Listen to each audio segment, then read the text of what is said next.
નમસ્કાર, તમે જોઈ રહ્યા છો નિર્ભય ન્યૂઝ અને હું છું હંસિની અને હું છું ગોપી ઘાંગર। ગુજરાતમાં છેલ્લા ઘણા સમયથી સુરેન્દ્રનગરમાં જે ઈડીના દરોડા પડ્યા છે ને એમાં ખાસ કરીને નામ સામે આવ્યું છે કલેક્ટર રાજેન્દ્ર પટેલ અને નાયબ મામલતદાર એટલે કે ચંદ્રસિંહ મોરી। આજે આ વિષયને લઈને વિગતે વાત કરવી છે કારણ કે હવે મોબાઈલમાં લેતી દેતીના વ્યવહારો છે એ પણ સામે આવ્યા છે અને બીજી એક આજની સૌથી ચર્ચિત ઘટના એટલે કે ગોંડલની અંદર જે જયરાજસિંહ જાડેજા છે અને રાજુ સોલંકી છે એ લોકોનું પણ હવે સમાધાન થઈ ગયું છે। વિગતે ચર્ચા કરીએ। સૌથી પહેલા શરૂઆત સુરેન્દ્રનગરથી કરીએ। ગોપીબેન, સુરેન્દ્રનગરમાંથી આજે સમગ્ર બનાવ સામે આવ્યો છે, કલેક્ટરનું નામ સામે આવ્યું ને જમીન કૌભાંડમાં અને હવે તો મોબાઈલના વ્યવહારો પણ મળી આવ્યા છે કે જેમાં પૈસા ટ્રાન્સફર થયા હોય, શું કહેશો?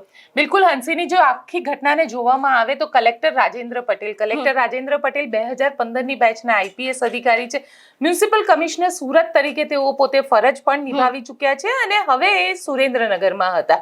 1500 કરોડના જમીન કૌભાંડની આખી વાત છે અને એ પણ જમીન કૌભાંડ, એ પણ જમીનને નોન એગ્રીકલ્ચર લેન્ડમાંથી નોન એગ્રીકલ્ચર લેન્ડ બનાવવાની વાત છે અને આ 1500 કરોડના જમીન કૌભાંડની અંદર ઘણા બધા એવા વ્યવહાર પણ ઈડીને મળ્યા છે કે જેની અંદર ચંદ્રસિંહ મોરીની વાત કરવામાં આવે, જે નાયબ મામલતદાર છે, તો ચંદ્રસિંહ મોરીના ઘરેથી ઈડીએ 67 લાખ રૂપિયા રિકવર પણ કર્યા છે। એટલે 68 લાખની આજુબાજુ આ રૂપિયા થયા, એ રૂપિયા રિકવર કર્યા છે। સાથે સાથે ઘણા બધા એવા વ્યવહારો પણ મળ્યા છે।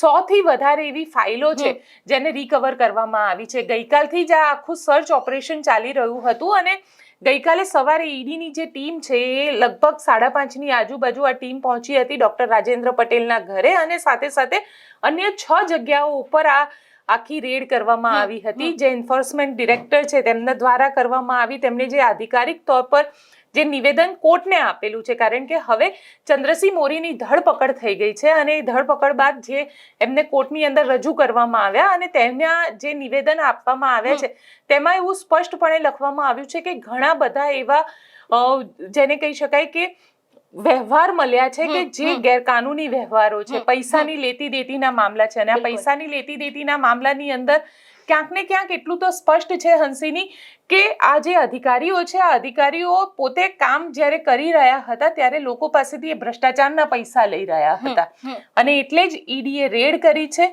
કરોડો રૂપિયાનો વ્યવહારની વાત છે અને કરોડો રૂપિયાના વ્યવહારમાં લગભગ 100 જેટલી ફાઇલ જે છે તેને રિકવર કરવામાં આવી છે। એટલે 100 જેટલી ફાઇલ હવે ઈડી એનું ઇન્વેસ્ટિગેશન કરશે। સાથે સાથે એસીબી એન્ટી કરપ્શન બ્યુરો તેણે પણ આ આખા મામલાની અંદર એક એફઆઈઆર રજીસ્ટર કરી છે અને એફઆઈઆર રજીસ્ટર કર્યા બાદ હવે એ મામલાનું ઇન્વેસ્ટિગેશન કરવામાં આવી રહ્યું છે।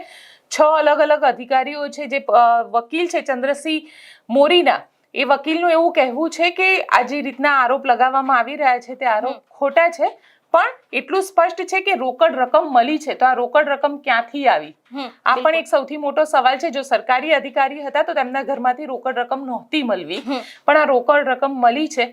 કલેક્ટર રાજેન્દ્ર પટેલનું હજી શું થશે એ ખબર નથી, ધરપકડ થશે નહીં થાય, કારણ કે હજી પણ સર્ચ ઓપરેશન જે છે ચાલી રહ્યું છે। એમના અહીંયાના નિવાસસ્થાન ઉપર, એમના અન્ય જે નિવાસસ્થાન છે ત્યાં આગળ પણ ચાલી રહ્યું છે, તેમની ઓફિસ, તેમના પીએના ઘરે, તેમના કનેક્ટેડ જેટલા પણ લોકો છે આ બધાને ત્યાં સર્ચ ઓપરેશન જે છે તે કરવામાં આવી રહ્યું છે। આમ તો સુરેન્દ્રનગર જિલ્લો છે ને હંસિની, એ પહેલેથી જ ઘણો બધો વિવાદમાં રહ્યો છે। આ પહેલા કે રાજેશ કરીને ત્યાં આગળ કલેક્ટર હતા, તે પણ વિવાદમાં રહ્યા હતા, તેમને ત્યાં પણ સીબીઆઈની દ્વારા તેમને અરેસ્ટ કરવામાં આવ્યા હતા અને સીબીઆઈની જે એસીબીની ટીમ હોય છે, કરપ્શનની જે ટીમ હોય છે, તેમના દ્વારા કરવામાં આવ્યા હતા, કાર્યવાહી કરવામાં આવી હતી। એવા ઘણા બધા, કારણ કે સુરેન્દ્રનગર માટે એવું કહેવાય કે સુરેન્દ્રનગર થાનનો જે આખો વિસ્તાર છે, આમ તો ઇલીગલ માઇનિંગ માટે આ એરિયા ઘણો જાણીતો છે અને સાથે સાથે જે જમીન છે, જમીન પથરાળ જમીન છે, પણ આ પથરાળ જમીનની અંદર પણ ઘણી બધી માઇનિંગ્સ થાય છે અને માઇનિંગ્સને લઈને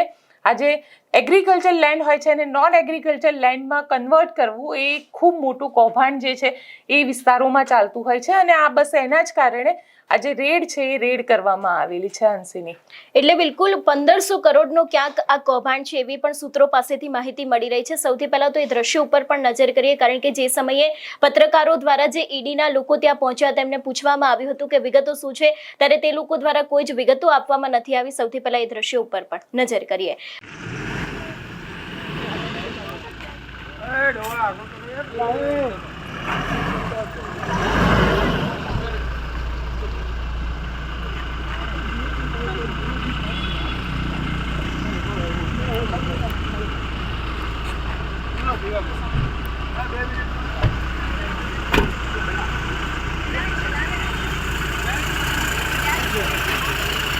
શું કે મેડમ બાઇટ આપે છે કેમ એક જ છે મેડમ કે બીજા કોઈ છે મેડમ कार्ड खोल दो पीछे का कार्ड खोलो ना।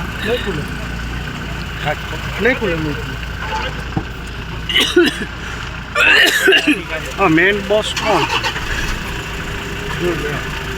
है एक बॉस कौन से मैडम हमें तो प्रेस वाले जो भी थोड़ा बोलो ना बोलो तो थोड़ा बहुत बाइट जरा सा बाइट दे दो नहीं सर ये नहीं दे सकते हम। तो हमारी बॉस हायर अथॉरिटी के परमिशन के बिना हम नहीं दे सकते। अच्छा आप अभी हायर अथॉरिटी आप ही है इधर नहीं क्या है दूसरा कोई साहब दूसरा है ना वैसे क्या नाम है नाम तो हमें भी नहीं पता है। दूसरा है चलिए जिग्नेश भाई बीजा साहिब से आए थे मोटा बोला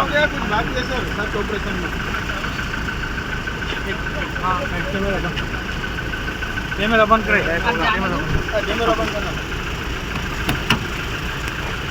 साहब 2 मिनट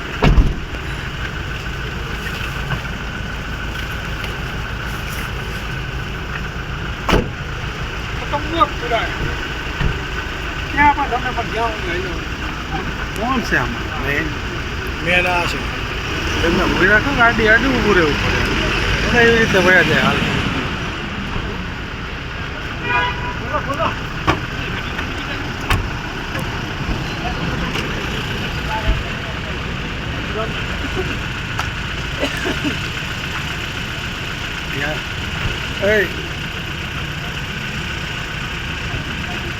વિજય આ કઈ બાજુ જાય છે એ તો જોવો કઈ બાજુ જાય છે રવાના થાય છે એ તો જો એની વાત સ્કૂટર પકડો એકાદો સ્કૂટર પકડો હા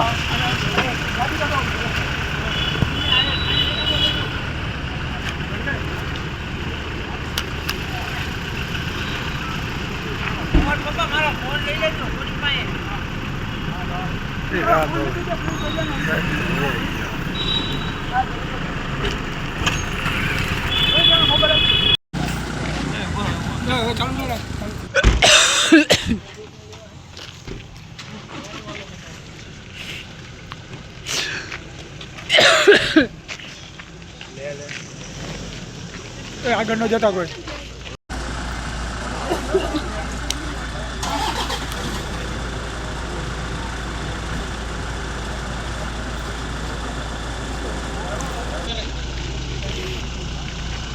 હા પૂછી જો ને કે ચાલુ ઓપરેશન પૂરું થયું બાકી છે ગયું હવે ચાલુ ન રાખ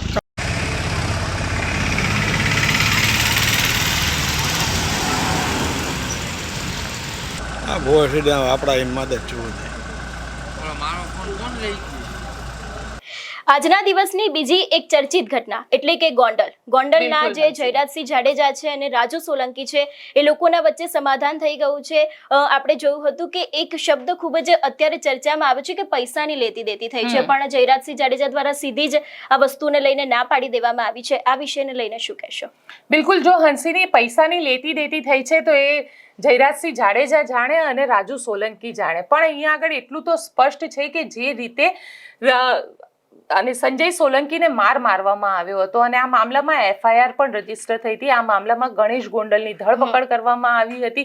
4 મહિના સુધી ગણેશ ગોંડલને જેલમાં રહેવું પડ્યું હતું અને તેનાથી પણ મોટી વસ્તુ કહી શકાય તો એ હતી કે પોલીસે આખું ઇન્વેસ્ટિગેશન કર્યું. પોલીસે ચાર્જશીટ ફાઇલ કરેલી છે અને ચાર્જશીટ ફાઇલ જ્યારે કરી તો તેની અંદર 2 કલમોને એડ કરવામાં આવી હતી.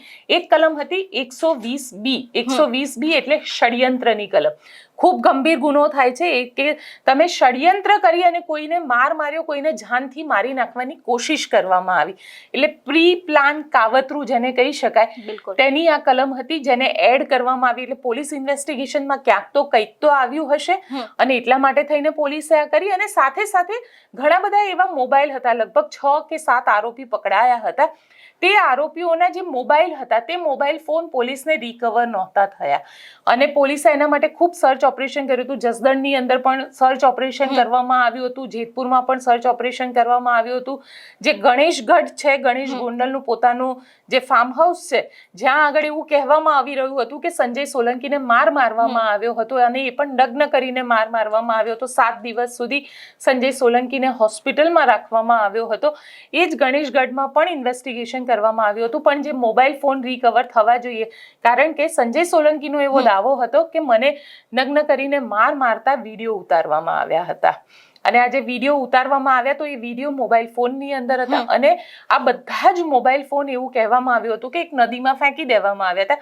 ત્યારબાદ નદીમાં પણ સર્ચ ઓપરેશન કરવામાં આવ્યું હતું, પણ ક્યાંય ફોન જે છે એ રિકવર ન થયા. એટલે પોલીસે એવિડન્સને ડિસ્ટ્રોય કરવાની ધારા પણ એની અંદર એડ કરી હતી. એટલે આ જે 2 કલમ એડ કરવામાં આવી હતી એ બંને કલમ ચાર્જશીટ દરમિયાન એડ કરવામાં આવી હતી. એટલે ક્યાંક ને ક્યાંક પોલીસને ગુનો બન્યો છે. ગુનાની અંદર ઘણા બધા એવા વિટનેસીસ હતા જેના નિવેદનો લેવાયા છે, મેડિકલ એવિડન્સ છે, ફોરેન્સિક એવિડન્સ છે. એટલે એટલું તો સ્પષ્ટ હતું કે આ આખી ઘટના ઘટેલી છે. આજે રાજુ સોલંકી જ્યારે બોલ્યા અને ઘણા બધા જયરાજસિંહ પણ બોલ્યા ત્યારે ઘણી બધી વસ્તુમાં એવું આવે છે કે હા ઘટના ઘટી હતી. એટલે ઘટના ઘટી છે એ તો સ્પષ્ટ છે. એનો મતલબ એ થયો કે તમે કોઈને કંઈ પણ કરી નાખો, કોઈને મારો અને પછી તમે કોર્ટની બહાર આવી અને એની સાથે સમાધાન કરી લો, એને રૂપિયા આપી દો કે એને કોઈ લાલચ આપી દો, તો શું ન્યાય પ્રણાલીનો તમે મજાક ઉડાવી રહ્યા છો? જ્યારે તમે એક એવી સંસ્થામાંથી આવો છો, તમે ભારતીય જનતા પાર્ટીના નેતા છો. ભારતીય જનતા પાર્ટી પોતે એવું કહે છે કે અમે લોમાં માનીએ છીએ, અમે સંવિધાનમાં માનીએ છીએ, તો પછી અહીંયા આગળ સંવિધાન ક્યાં ગયું?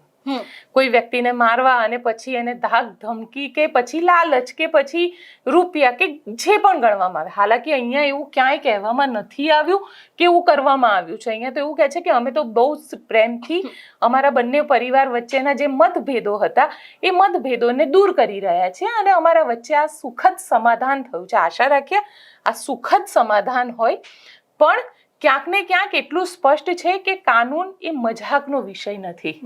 અહીંયા આગળ મારવામાં આવ્યો છે એ સ્પષ્ટ છે અને એટલા માટે થઈ અને ગુજરાત હાઈકોર્ટમાં જ્યારે સમાધાન માટેની પિટિશન ફાઇલ કરવામાં આવી હતી ગણેશ ગોંડલ દ્વારા, ત્યારે ગુજરાત હાઈકોર્ટે પણ એવું કહી દીધું કે આ મામલો એટલો બધો ઇન્ટેન્સિફાઈ છે કે આને તમે સમાધાનથી આ મામલાની અંદર જજમેન્ટ ન આપી શકાય, કે સમાધાન કરીને કેસને પૂરો ન કરી શકો. એટલે ગુજરાત હાઈકોર્ટે ત્યારે સમાધાનની ના પાડી તો સંજય સોલંકી જે છે એ જુનાગઢ સેશન્સ કોર્ટની અંદર હોસ્ટાઇલ થઈ ગયા. એટલે અહીંયા ક્યાંક ને ક્યાંક એટલું તો સ્પષ્ટ છે કે સમાધાન કરવાની કોશિશ કરવામાં આવી, સમાધાન ન થયું, લીગલ ટર્મ્સમાં સમાધાન ન થયું એટલે હોસ્ટાઇલ થઈ ગયા. હવે આને લઈને દલિત સમાજ જે છે એ પણ આખો મેદાનમાં આવેલો છે. એટલે સૌથી પહેલા તો આજે જયરાજસિંહ જાડેજા અને રાજુ સોલંકીને સાંભળી લઈએ, કારણ કે એ બંને જણા ત્યાં આગળ સમાધાન કરવા માટે હતા. એટલે કદાચ આજે જયરાજસિંહ જાડેજાને પણ એવું લાગતું હશે, કારણ કે જે લોકો સાથે જયરાજસિંહ જાડેજાને હંમેશા પોતાની દુશ્મની લાગતી હતી, આજે એ જ લોકોને ગળે મળી રહ્યા હતા જયરાજસિંહ જાડેજા. તો પહેલા બંને જણાને સાંભળી લઈએ. જે બાપુ સમાધાનને લઈને બેઠક યોજાઈ છે, શું કહેશો? જનરલ અમારે 2 દિવસ અગાઉ મળવાનું થયું હતું, ત્યારે અમારે પ્રાથમિક ચર્ચા બધી થઈ. ચર્ચાના અંતે આજે મળવાનો અમારે ફરીથી નિર્ણય થયો. આજે અમારે એવી રીતે મળવાનું હતું કે સમાજના તમામ આગેવાનો, અમારા ભારતીય જનતા પાર્ટી સાથે જોડાયેલા આગેવાનો, કોંગ્રેસ સાથે જોડાયેલા આગેવાનો અને દલિત સમાજના આમ આગેવાનો બધાની સાથે મળીને અમે એક આ આયોજન કર્યું હતું અને એના ભાગરૂપે આ કોન્ફરન્સ બોલાવવામાં આવી છે. થોડા દિવસ પહેલા દલિત સમાજ દ્વારા જે ભોગાવદર ખાતે મીટિંગ યોજાણી હતી, એને લઈને પણ આક્ષેપો કરવામાં આવ્યા. મારી દ્રષ્ટિએ મેં કોઈ આવી વાતો સાંભળેલી નથી, પણ આ આજુબાજુમાંથી મને એવી વાત મળેલી કે ભાઈ રાજુભાઈ સોલંકીએ કોઈ મોટા પૈસાનો સોદો કરીને સમાધાન કર્યું છે. તો હું સ્પષ્ટતા કરું છું કે આ સમાધાન બાબતે રાજુ સોલંકીએ 1 પણ રૂપિયો મારી પાસેથી લીધેલો નથી, એની હું નિષ્ઠાથી ચોખવટ કરું છું. રાજુ સોલંકીએ જરૂર મારી પાસે એક વાત રજૂ કરી છે, પણ એમાં રાજુ સોલંકીનો કોઈ સ્વાર્થ નથી. રાજુ સોલંકીએ મારી પાસે એ વાતનો પ્રસ્તાવ મૂક્યો હતો કે હું અમારા સમાજની ગરીબ દીકરીના સમૂહ લગ્ન કરવા જઈ રહ્યો છું, સમાજ પાસેથી મારે ફાળો લેવાની ઈચ્છા નથી, તમે મને આ સમૂહ લગ્નમાં ભોજન સમારંભના ખર્ચમાં તમારે મને મદદ કરવાની છે અને આ ભોજન સમારંભ તમારે મને કરાવી દેવાનો છે અને એમાં મેં રાજુને હા પાડેલી છે. બાકી રાજુએ કોઈ રોકડા પૈસાની વાત, કોઈ સમાધાન પેટે સોદાની વાત રાજુ સોલંકીએ મને ક્યારેય કરેલી નથી. રાજુ સોલંકી ક્યારે એક પણ પૈસાનો મારે વહીવટ થયેલો નથી. હું બધાને વિનંતી કરું છું કે આ પ્રકરણને અવળે રસ્તે દોરવા માટે, ગુમરાહ કરવા માટે જે વાતો સમાજની વચ્ચે મૂકવામાં આવે છે એમાં મૂળ મુદ્દો પૈસા છે. પૈસાની આ સમાધાનની અંદર કોઈ વાત નથી આવી, પૈસાનો કોઈ સોદો નથી. જે મારી અને રાજુ સોલંકીના પરિવાર વચ્ચેની જે ગેરસમજ હતી એ ગેરસમજ અમે સામે બેસીને દૂર કરી છે. મારે આ પ્રકરણમાં વધારે એવું કહેવું છે કે સમગ્ર પ્રકરણ જ્યારે બન્યું ત્યારે સામાન્ય ઉગ્ર બોલાચાલીનો મામલો હતો. આ મામલો વધીને 2 દિવસમાં બનાવ પછી પૂરો થવાનો હતો. પણ રીબડા અનિરુદ્ધે આખા પ્રકરણને ગેરમાર્ગે દોરવા માટે રાજુ સોલંકીને કાંઈ કીધું, સમાધાનનું કાંઈ આમ વાત કરી, આ તે વાત કરી, પૂરેપૂરા સમાજને ગુમરાહ કરવામાં જો મુખ્ય ફાળો કોઈનો હોય તો રીબડા અનિરુદ્ધનો રહ્યો છે. રાજુ સાથે બેઠા પછી મને ઘણી વાતની ખબર પડી કે આ પ્રકરણમાં રાજુ કંઈ દોષિત છે જ નહીં અને આ પ્રકરણને અવળો રસ્તો ચીંધાડવા માટે, આખી વાતને ગુમરાહ કરવા માટે અને પ્રકરણને આખું ડાયવર્ટ કરવા માટે માત્ર ને માત્ર જો આમાં કોઈનો હિસ્સો હોય તો આ પ્રકરણને ગેરમાર્ગે દોરવામાં રીબડા અનિરુદ્ધનો હિસ્સો છે. રાજુ સોલંકીએ ક્યારેય પૈસાની વાત કરી નથી. રાજુ સોલંકીના પુત્ર જે મારી બાજુમાં બેઠો છે સંજય, એમને કોર્ટ સમક્ષ જે કાંઈ બનાવની હકીકત હતી એ હકીકત કોર્ટ સમક્ષ એને રજૂ કરી દીધી છે. વાત હવે પછીના કેસની છે. તમારા કેસની રીતે પણ સમાધાન થઈ ગયું છે, કાયદાની રીતે પણ સમાધાન થઈ ગયું છે અને મૌખિક અમે બેઠા પછી એક પારિવારિક ભાવનાથી અમારી વચ્ચે આ સુખદ અંત આવ્યો છે. આ વસ્તુને કોઈ અવળે રસ્તે ન દોરે, કોઈ જુદી રીતે ન જોવે. રાજુ સોલંકી પણ ભોગ બનીને આવ્યો છે ત્યારે એને કોઈએ કાંઈ કરી દીધું નથી.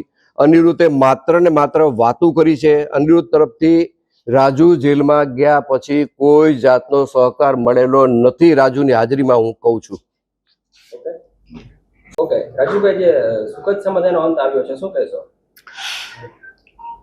જય ભીમ, નમો બુદ્ધાય. હું રાજુ સોલંકી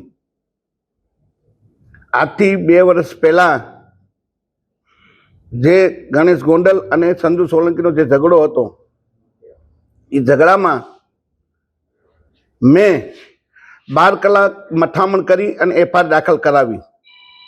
ત્યારે એક પણ સમાજનો આગેવાન મારી સાથે નહોતો.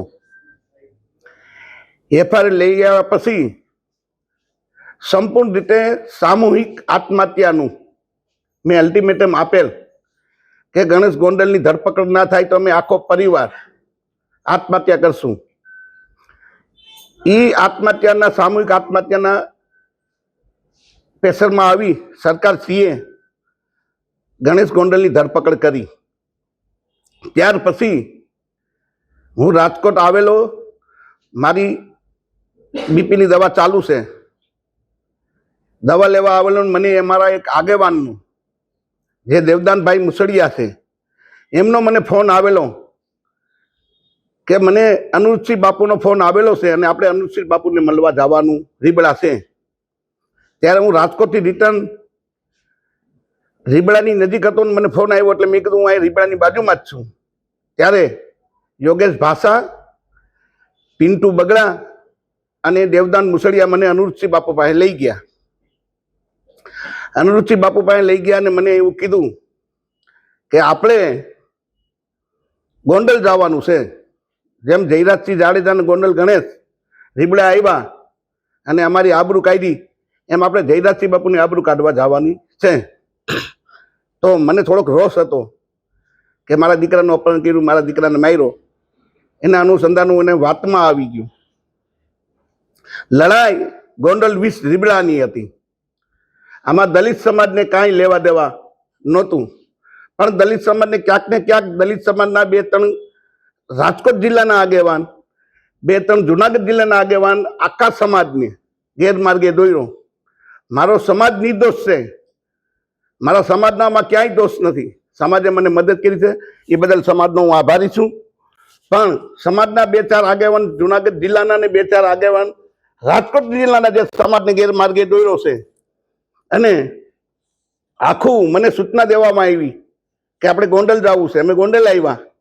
ગોંડલ આવી અને અમે જયરાજસિંહ બાપુની આબરૂ કાઢી, અને જે મનુષ્ય બાપુએ કીધું પ્રમાણે મેં બોલ્યા એવું વર્તન કર્યું. એ વર્તન કર્યા પછી વિષય પૂરો થઈ ગયો કે હવે આપણે ભાઈ જે કરવું તે કરી લીધું. એની ધરપકડ થઈ ગઈ છે, જેલમાં આવી ગયા ગણેશભાઈ. આપણે ત્યાં આપણે એન્ટ્રી પાડી આવ્યા, દલિત સમાજની તંગડી આપણી ઊંચી રહી ગઈ. હવે આપણે વિષય પૂરો કરવાનો. પછી મને સૂચના આપવામાં આવી કે હવે આપણે ગીતાબાને રાજીનામું માંગવાનું છે. સમાજના આગેવાન દેવદાન મુસળિયા, આ ભાઈ યોગેશ ભાષા, એ મને સૂચના, અને દિનેશ પાત્ર ને રાજુ સખિયા, આ મને સૂચના આપતા ગયા કે હવે આપણે ગાંધીનગર જવાનું છે. 2 લાખ બાઇકની મેં ચેલેન્જ કરી અને સમાજે મને સહકાર આપ્યો. સમાજ તૈયાર હતી જવા માટે. પણ ક્યાંક ને ક્યાંક ગેરમાર્ગે અનુરૂપસિંહ બાપુ ને સમાજના જે આગેવાન છે, અમારા જુનાગઢ જિલ્લાના અને જે રાજકોટ જિલ્લાના 2-3 આગેવાન છે, એને ગેરમાર્ગે આખા સમાજને દોર્યો. અને ગીતાબાનું રાજીનામું માંગવાનું, અને ગીતાબા રાજીનામું આપ્યા પછી અનુરૂપસિંહ જાડેજાના દીકરાને ચૂંટણી લડાવવાની, આવી રીતના ગેરમાર્ગે સમાજને દોર્યો અને મને પણ દોર્યો. એટલે હું એની વાતમાં આવી છું કે આપણા સમાજના આગેવાન છે. આ સંધુ સોલંકી છે, રાજુ સોલંકીનો દીકરો નથી. રાજુ સોલંકી 30 વર્ષથી સમાજ માટે લડાઈ કરે છે, અને ગમે ત્યારે ધોયડો જાય, આધી રાતે જવાનું થાય તો રાજુ સોલંકી જાતો. એટલે મેં કીધું આ દીકરો રાજુ સોલંકીનો નથી, આ સમાજનો. સમાજ જે નિર્ણય કરે. એટલે આખા સમાજને ગેરમાર્ગે દોરવાનું કામ આપણા સમાજના 2-4 આગેવાનું, જુનાગઢ જિલ્લાના 2-4 આગેવાનો, રાજકોટ જિલ્લાના અને અનુરૂપસિંહ જાડેજાએ કર્યું છે. અને જ્યારે મારી પર ગુસ્સી ટોક થઈ, મારે સમાજને પૂછવું જોઈએ, 100% પૂછવું જોઈએ. આ સમાધાન કર્યું છે મેં, તો મારે સમાજને પૂછવું જોઈએ. પણ ક્યારે કે સમાજે મને મદદ કરવી તો 100% મારે સમાજને પૂછવું જોઈએ. હું જ્યારે જેલમાં ગયો, મારા આખા પરિવારને જેલમાં નાખી દીધા. જેલમાં નાખ્યા પછી સમાજના સૌથી પહેલા ધોરાજી તાલુકાના યોગેશ ભાષાએ હાથ ઊંચા કર્યા કે મારે રાજુ સોલંકીને કાંઈ લેવા દેવા નહીં. બીજા નંબરે દેવદાન મુસળીએ ક્યાંક ને ક્યાંક સમાજ તો તૈયાર હતો. એક એવું મોટું આંદોલન થઈ રહ્યું હતું કે તમે ઊંડાકાંડને ભૂલી જાવ, એવું મોટું જબરદસ્ત આંદોલન થાત તો રાજુ સોલંકી ક્યાંક ને ક્યાંક મોટો થાત. સમાજના આગેવાનો કપાત હતા, એટલે આંદોલન ના કર્યું. સમાજના લોકોને રોકવામાં આવ્યા કે આપણે આંદોલન નથી કરવું, આપણે કાંઈ નથી કરવું. રાજુ એના પાપે અંદર જેલમાં ગયો છે. મને મદદ ના કરી. મારી ઘરવાળી જાતિને આગેવાનોને પૂછતી કે ભાઈ મારા ઘરવાળાને, મારા દીકરાને, તમે આખું ગુજરાત જાણે છે કે રાજુ સોલંકી ઉપર ને રાજુ સોલંકીના પરિવાર પર ખોટી ગુસ્સી ટોક થઈ છે. આખો સમાજ જાણે છે. પણ ક્યાંક ને ક્યાંક સમાજના આગેવાનું વહીવટી તંત્રએ સેટિંગ કરીને અમને જેલમાં નાખવામાં આવ્યા. અને જેલમાં ગયા પછી સમાજના આગેવાનું જ અમારા જુનાગઢ ડીવાયએસપીનું સન્માન કરવા હું કામે ગયા હતા ભાઈ તમે? કેમ કે આ જે જુનાગઢના ડીવાયએસપી સાહેબ છે તમારા સંબંધી થાય છે. રાજુ સોલંકીને જેલમાં નાખ્યો એ બદલ સમાજના આગેવાનું, જે આ કહેવાતા આગેવાનું હું નામ દઉં છું, એ સન્માન કરો કે સાહેબ તમે બહુ સારું કર્યું, રાજુ સોલંકીને તમે જેલમાં નાખ્યું. તમે મને મદદ કરી હોત, મારા ઘરવાળાઓને 5 રૂપિયાની મદદ કરી હોત, 5 કિલો બાજરો નાખી હોત, તો મારે 100% સમાજના આગેવાનોને પૂછવું પડે કે તમે મને મદદ કરી છે. હું જેલમાં ગયો તો મને જેલમાંથી બહાર કાઢ્યો છે. અમે મારા પૈસા આવ્યા, પણ લડાઈ રીબડા 20 ગોંડલની હતી અને સમાજને આખાને ગેરમાર્ગે દોર્યો છે. આ સમાજના આગેવાનું અને અનુરૂપસિંહ બાપુનું કરેલું છે આ બધું. એમાં જયરાજસિંહ જાડેજા અને ગણેશ જાડેજા નિર્દોષ છે અને ખોટા આખા સમાજને ગેરમાર્ગે દોર્યા છે. કાંઈ બોલાઈ ગયું, જય ભીમ, નમો બુદ્ધાય, સમાજ મને માફ કરજો. ફરિયાદ થકી સમાધાન કર્યું છે કે શું? નહીં, ફરિયાદ ખોટી નહોતી. બનાવ થયો તો, જે બનાવ થયો છે એ બનાવ થયો તો, પણ એક રસ્તો, કોઈ પણ ઝઘડાનું, કોઈ પણ ઝઘડો થાય તેનો રસ્તો એક સમાધાન છે. તો સમાધાન મને કોઈ પ્રેશરથી, કોઈ લાલચથી કે કોઈ દબાણથી મને કરે. રાજુ સખિયાનો એક ઓડિયો જોયો મેં હમણાં, વિડીયો. એમાં રાજુ સખિયા એમ કહીશ કે રાજુભાઈ સોલંકી 35 લાખ રૂપિયા ભાઈ અનુરૂપસિંહ પાસેથી લેવા. તો જે તે સમયે જયરાજસિંહ બાપુ મારી બાજુમાં બેઠા છે. જે તે સમયે મને 2 કરોડ રૂપિયાની ઓફર હતી. તો હું 2 કરોડ લઉં કે 35 લાખ લઉં? ભાઈ પૈસા જ મારે જોતા હોય તો અનુરૂપસિંહના 35 લાખ ના લો, જયરાજસિંહ બાપુના 2 કરોડ હું લઈ લઉં. આક્ષેપ કરવામાં આવ્યો છે કે મોટી રકમથી સમાજ 1 રૂપિયો લીધો નથી અને મારે પૈસાની જરૂર નથી. ભાઈ સમાજ વિરોધમાં ગયો છે, શું કહે? નહીં, સમાજ વિરોધમાં નથી. જે સમાજના આગેવાનું છે, જે 2-4 કહેવાતા જુનાગઢ જિલ્લાના, 2-4 કહેવાતા રાજકોટ જિલ્લાના, જેને બાઇક બતાવી વાળા છે, હમણાં હું એને 1 લાખ રૂપિયા ખીચામાં નાખી દઉં એટલે અમારા રાજુ સોલંકી ભગવાન હમણાં મારા વખાણ કરવા માંડે. ભાઈ મને તમને ખબર છે કે ઘોઘાવદરમાં ભેગા થયા તો 15 જણાથી 16 જણા માણસ નહોતા, અને આજે તમે પાછળ જિલ્લા સમાજના જ આગેવાનો છે જે બેઠા, ઈ પવિત્ર છે, નિષ્ઠાવાન છે, આગેવાનો અમારી સાથે છે. પણ જેને ભાગ બતાવી વાળા છે, જેને પૈસા જોતા છે, જે આની પહેલા તમને ખબર હોય તો દિનેશ પાટર ઉપર જે કઈ બનાવ થયો હતો, અને દિનેશ પાટર રોતો તો વિડીયો તમને મેં બતાવી હમણાં, એનો રોતો જ્યારે એ મને વાવડે એવા મળ્યા છે કે એ સુરત મિટિંગ થઈ હતી અને સુરત થી કોઈ ચોક્કસ આગેવાનો પાસેથી પૈસા લાવીને આવવાના હતા. એટલે આવા એના ધંધા છે. સમાજને હાથ જોડીને વિનંતી છે કે આવા આગેવાનો વાતોમાં ના આવતા.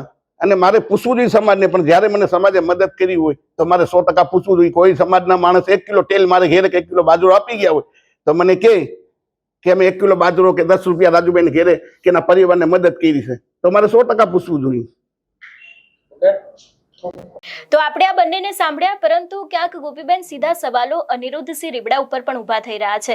આને લઈને શું કહેશો? કારણ કે જે નિવેદન આવ્યું એમાં 2 થી 3 વખત એમનું નામ પણ બોલવામાં આવ્યું છે. બિલકુલ. જુઓ, હવે અહીંયા આગળ એ તો તમારે સમજવું જ રહ્યું કે ગોંડલ અને રીબડા વચ્ચેની જે શીતયુદ્ધ છે, અને શીતયુદ્ધ તો ના કહી શકાય, આમ તો આ એક એવું યુદ્ધ ચાલી રહ્યું છે જેમાં બંને એકબીજાને પાડવા માટે મહેનત કરી રહ્યા છે. અનિરુદ્ધસિંહ રીબડા હોય કે પછી જયરાજસિંહ જાડેજા હોય.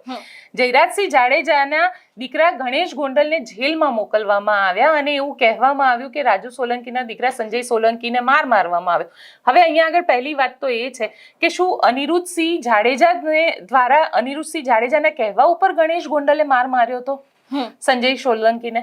તો ના, બિલકુલ. પણ આ આખી વાતને એવી રીતે રિપ્રેઝેન્ટ કરવામાં આવી કે અનિરુદ્ધસિંહ જાડેજાના કહેવા ઉપર આ આખું કરવામાં આવ્યું અને ક્યાંક રાજકીય અસ્થિરતા લાવવાનો ગોંડલમાં પ્રયત્ન કરવામાં આવ્યો. અને રાજકીય અસ્થિરતા આવે તો ગીતાબા જાડેજા જે ધારાસભ્ય છે ને ગણેશ ગોંડલના માતાશ્રી છે, તો તેમને રાજીનામું આપવું પડે અને એટલા માટે થઈ અને આખું કાવતરું કરવામાં આવ્યું તેવા આરોપ અનિરુદ્ધસિંહ ઉપર લાગ્યા. ખબર નહીં, આપણને થયું પણ હોઈ શકે, કારણ કે બંને એકબીજાના રાજકીય દુશ્મન છે. અને 2022ની ચૂંટણીમાં અનિરુદ્ધસિંહને ટિકિટ જોઈતી હતી, એ પણ જગ જાહેર છે. અને જયરાજસિંહ જાડેજા ઉપરવટ થઈ અને ગીતાબા જાડેજા માટે ટિકિટ લઈ આવ્યા, એ પણ જગ જાહેર છે. એટલે અહીંયા ક્યાંક ને ક્યાંક એટલું તો સ્પષ્ટ છે કે આ અનિરુદ્ધસિંહ જાડેજા અને જયરાજસિંહ જાડેજા વચ્ચેની જે લડાઈ છે, એ લડાઈમાં સામાન્ય માણસ આની અંદર પીસાય. અને એ પીસાય કઈ રીતે? તો જ્યારે ન્યાયની વાત આવે છે, અત્યાર સુધી રાજુ સોલંકી ન્યાયની વાત કરી રહ્યા હતા, સમાજની વાત કરી રહ્યા હતા, મારો સમાજ જે છે એ મને ન્યાય અપાવશે ને આવી બધી વાત કરી રહ્યા. આજે સમાજ પણ એક બાજુ જતો રહ્યો, આજે ન્યાય પણ એક બાજુ જતો રહ્યો અને ઉપરથી સમાધાન કરી લેવાની વાત કરી રહ્યા છે. હવે દલિત સમાજ જે છે એ આખો સામે આવ્યો છે અને દલિત સમાજના દેવદાનભાઈ છે એ લોકો હવે આ આખા મુદ્દાને ન્યાય અપાવવાની વાત કરી રહ્યા છે. ન્યાય કરતા પણ દલિત સમાજ જે આખો સામે આવ્યો હતો, એ સમાજ હવે આ આખા મુદ્દે પોતે ઇનિશિયેટિવ લઈ રહ્યો છે, કારણ કે કેસ તો કોર્ટની અંદર છે. બિલકુલ. કોર્ટની અંદર ભલે સંજય સોલંકી હોસ્ટેલ થઈ ગયો, લીગલ ફાઇટ હજી બાકી છે. સમાધાનથી લીગલ ફાઇટ અહીંયા પૂરી નથી થઈ જતી. જેટલા પણ ગોંડલના લોકો કે સૌરાષ્ટ્રના લોકો આ રિપોર્ટને જોવે છે એમને જણાવી દઉં કે લીગલ આ રીતે સમાધાન હાથ મિલાવવાથી ક્યાંય પણ લીગલ ફાઇટ પૂરી નથી થઈ જતી. કાનૂની લડાઈ હજી ચાલી રહી છે. કાનૂની લડાઈની અંદર જે પોલીસના એવિડન્સ છે તે પણ આવશે, મેડિકલ એવિડન્સ આવશે, કારણ કે કોર્ટે, હાઈકોર્ટે આ કેસની અંદર કેસ વિથડ્રો કરવાની પરમિશન નથી આપી. બિલકુલ. એટલે કેસ હજી ચાલી રહ્યો છે. સરકાર પક્ષે હવે આ કેસ લડાશે, કેમ કે રાજુ સોલંકી આમાંથી વિથડ્રો થઈ ગયા છે. એટલે સરકાર પક્ષે આ કેસ લડાશે. જો આની અંદર સરકારી વકીલની નિમણૂક થશે અને સરકારી વકીલ જો આખો કેસ લડશે તો ગણેશ ગોંડલ માટે કદાચ અત્યારે એવું ભલે લાગતું હોય કે સમાધાન થઈ ગયું છે, પણ આ સમાધાન કદાચ કોર્ટની અંદર ભારે પણ પડી શકે. એ સંજય સોલંકીને પણ ભારે પડી શકે ને ગણેશ ગોંડલને પણ ભારે પડી શકે. એટલા માટે ભારે પડી શકે કે એવા ઘણા બધા કેસીસ છે, 2002ના તોફાનના જ કેસીસ છે કે જેની અંદર જે સાક્ષી હતો, જે પોતે વિક્ટીમ હતો, જેને FIR રજીસ્ટર કરાવી હતી, કોર્ટની અંદર હોસ્ટાઇલ થઈ જાય છે અને જે આરોપી હોય છે એને બચાવવાનો પ્રયત્ન કરે છે, તો કોર્ટ જે ફરિયાદી હોય છે એ ફરિયાદીને જ સજા સંભળાવે છે. બિલકુલ. કારણ કે ક્યાંક ને ક્યાંક દબાય છે, ધમકી મળે છે એને, અને કોર્ટની અંદર એવું પ્રૂવ થાય છે કે એને પોતાના અંગત ફાયદા માટે જો આ કાનૂની વસ્તુ સાથે છેડછાડ કરેલી છે તો પછી કોર્ટ એને સજા પણ સંભળાવી શકે છે. એટલે આ એક આખી કાનૂની લડાઈ છે, જે કાનૂની લડાઈ હજી જયરાજસિંહ જાડેજા, ગણેશ ગોંડલે લડવાની બાકી છે. 27ની ચૂંટણી છે, રાજકીય દબદબો રહેશે, એટલે રાજકીય આખી પરિભાષા પણ અહીંયા આગળ જોવાની રહેશે. કારણ કે ક્યાંક ને ક્યાંક જો 27ની ચૂંટણીની પહેલા આનું જજમેન્ટ આવી જાય અને આ કેસની અંદર જો સજા પડી જાય તો ગણેશ ગોંડલને 2 વર્ષથી તો વધારેની સજા પડે. બિલકુલ. અને 2 વર્ષથી વધારેની જ્યારે સજા પડે છે ત્યારે તમે ચૂંટણી નથી લડી શકતા. એટલે 27ની ચૂંટણીની તૈયારી જે છે એ અત્યારથી જ જયરાજસિંહ જાડેજાએ કરી હોય એવું અત્યારે લાગી રહ્યું છે. હંસિની, એટલે બિલકુલ આજે આપણે 2 મુદ્દાઓને લઈને વાત કરી. સુરેન્દ્રનગરમાં જે ઈડીના દરોડા પડ્યા છે, કલેક્ટર અને નાયબ મામલતદાર છે, એ લોકોના નામ સામે આવ્યા છે. હજી પણ તપાસ ચાલુ છે, નવા ખુલાસા થઈ શકે છે એવી પણ શક્યતાઓ લાગી રહી છે. આખો જમીન કૌભાંડનો મામલો છે, એમાં પણ નવા ખુલાસા થશે. શું થશે એ પણ જોવાનું રહેશે. ને ખાસ કરીને જે ગોંડલની જે ચર્ચિત કેસ હતો એના વિશે પણ આજે વાતચીત કરી છે. તમારું શું માનવું છે આ વિષયને લઈને અમને કમેન્ટ કરીને ચોક્કસથી જણાવજો. તેની સાથે અમારી ચેનલ નિર્ભય ન્યૂઝને લાઇક, શેર અને સબસ્ક્રાઇબ કરવાનું ભૂલશો નહીં. નમસ્કાર.